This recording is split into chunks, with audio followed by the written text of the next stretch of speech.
1 கொரிந்தியர் 5ஆம் அதிகாரம். உங்களுக்குள்ளே விபச்சாரம் உண்டென்று பிரசித்தமாய் சொல்லப்படுகிறதே. ஒருவன் தன் தகப்பனுடைய மனைவியை வைத்துக் கொண்டிருக்கிறானே, அது அஞ்ஞானிகளுக்குள்ளும் சொல்லப்படாத விபச்சாரமாயிருக்கிறதே.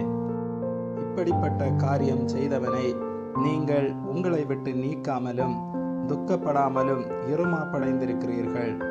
நான் சரீரத்தினாலே உங்களுக்கு தூரமாயிருந்தும் ஆவியினாலே உங்களோட கூட இருக்கிறவனாய் இப்படி செய்தவனை குறித்து நான் கூட இருக்கிறது போல நீங்களும் என்னுடைய ஆவியும் நமது கர்த்தராகிய இயேசு கிறிஸ்துவின் அதிகாரத்தோடு கூடி வந்திருக்கையில், அப்படிப்பட்டவனுடைய ஆவி கர்த்தராகிய இயேசு கிறிஸ்துவின் நாளிலே ரட்சிக்கப்படும்படி மாம்சத்தின் அழிவுக்காக நம்முடைய கர்த்தராகிய இயேசு கிறிஸ்துவின் நாமத்தினாலே அவனை சாத்தானுக்கு ஒப்பு கொடுக்க வேண்டும் என்று தீர்ப்பு செய்கிறேன்.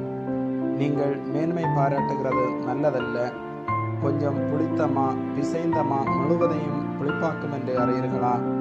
ஆகையால் நீங்கள் புளிப்பில்லாதவர்களாய் இருக்கிறபடியே புதிதாய் பிசைந்த மாவாய் இருக்கும்படிக்கு பழைய புளித்த மாவை புறம்பே கழித்து போடுங்கள். ஏனெனில் நம்முடைய பஸ்காவாகிய கிறிஸ்து நமக்காக பலியிடப்பட்டிருக்கிறாரே. ஆதலால் பழைய புளித்த மாவோடே அல்ல, துர்க்குணம் பொல்லாப்பு என்னும் புளித்த மாவோடும் அல்ல, துப்புரவு உண்மை என்னும் புளிப்பில்லாத அப்பத்தோடே பண்டிகையை ஆசரிக்க கடவோம். விபச்சாரக்காரரோடு கலந்திருக்க கூடாதென்று நிருபத்தில் உங்களுக்கு எழுதினேன். ஆனாலும் இவ்வுலகத்திலுள்ள விபச்சாரக்காரர், பொருளாசைக்காரர், கொள்ளைக்காரர், விக்கிரகாராதனைக்காரர் இவர்களோடு எவ்வளவும் கலந்திருக்க கூடாதென்று நான் எழுதவில்லை. அப்படியானால் நீங்கள் உலகத்தை விட்டு நீங்கி போக வேண்டியதாயிருக்குமே. நான் உங்களுக்கு எழுதினதென்னவென்றால், சகோதரன் எனப்பட்ட ஒருவன் விபச்சாரக்காரனையாவது, பொருளாசைக்காரனையாவது, விக்கிரகாராதனைக்காரனையாவது, உதாசீனனையாவது, வெறியனையாவது, கொள்ளைக்காரனையாவது இருந்தால் அவனோட கலந்திருக்க கூடாது.